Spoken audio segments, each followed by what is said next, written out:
একদিকে সিয়াম আহমেদের জঙ্গলির টিজার, আরেকদিকে শাকিব খানের বরবাদের গান দ্বিধা। দুই সিনেমার এই দুই কন্টেন্ট নিয়ে কিন্তু সোশ্যাল মিডিয়ায় ভালোই তোলপাড় লেগেছে, প্রশংসার পাশাপাশি নকলেরও তকমা লেগেছে। যাই হোক, বেশি ভূমিকা না বলে কুইক একটা রিভিউ দিয়ে আসি। ঈদে মুক্তিপ্রাপ্ত মুভিগুলোর মধ্যে বোধহয় জঙ্গলি তাদের প্রমোশন সবার আগে থেকে শুরু করেছিল, বাট আনফরচুনেটলি সেইভাবে হাইপ ক্রিয়েট করতে পারছিল না। তবে রিসেন্টলি টিজার রিলিজ দেওয়ার পর জঙ্গলি নিয়ে সত্যি একটা ভালো হাইপ উঠেছে।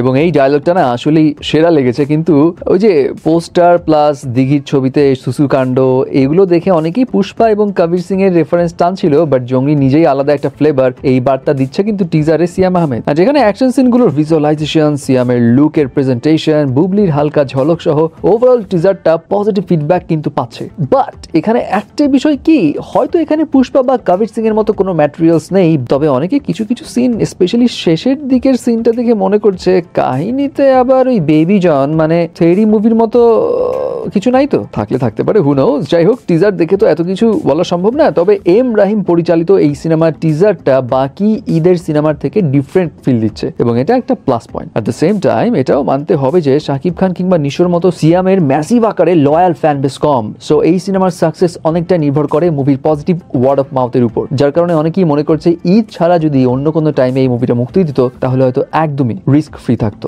এবার আসি দ্বিধার কাছে। বরবাদের ফার্স্ট রোমান্টিক সং দ্বিধা, যে গানের টিজারের 2 লাইন শুনেই গানটা নিয়ে একটা আগ্রহ বেড়েছিল, কিন্তু সত্যি বলি এই গান দেখার আগ্রহ আরো অনেক গুণ বেড়ে যায় সোশ্যাল মিডিয়াতে যখন দেখি কিছু পাবলিক বলছে আরে অ্যানিমেলের গানের সিনের কপি রে, আর এই কপি সিন খুঁজতে চেয়ে পুরো গানটাই এক বসায় দেখতে হলো। এবং এরপর যেটা বুঝলাম, লাস্টের ওই এক সিন ছাড়া আর তেমন কোনো মিল তো পেলাম না। এখন এইটা কি কোনো মার্কেটিং স্ট্র্যাটেজি ছিল, মানে কপি বইলা কপি সিন খোঁজার নামে পুরো গানটা দেখানোর জন্য? Who knows. তবে হ্যাঁ, এটা সত্যি যে এই পুরো গানে ওই যে 2 লাইন আছে না, তুমি ভালোবাসো কিনা তুমি ভালোবাসো না, মানে এই কোরাসের পার্টটা বাদে আর কোনো লাইন কিংবা সুর ওভাবে মাথাতে গেথেও নেই। অবশ্য এখনকার সময়ে গান যদি হিট করাতে হয় তাহলে সোশ্যাল মিডিয়াতে রিলস ফ্রেন্ডলি গান আপনাকে বানাতেই হবে, এন্ড এই 2 লাইন দিয়ে পাবলিক যে ফাটিয়ে রিলস বানাবে এটা কিন্তু শিওর। আরেকটা বিষয়, এই গানের ওভারঅল প্রেজেন্টেশন অনেক পশ লেভেলের ছিল। শাকিব খানের কস্টিউম, তার লুক, তার এক্সপ্রেশন সবকিছু ছিল জোশ, আর ইদিকা পল তারও কস্টিউম লুক মিলিয়ে তাকে বেশ কিউট লাগছিল, এন্ড গানে এই দুজনের কেমিস্ট্রিও ছিল heavy enjoyable. So viewers, Jungli teaser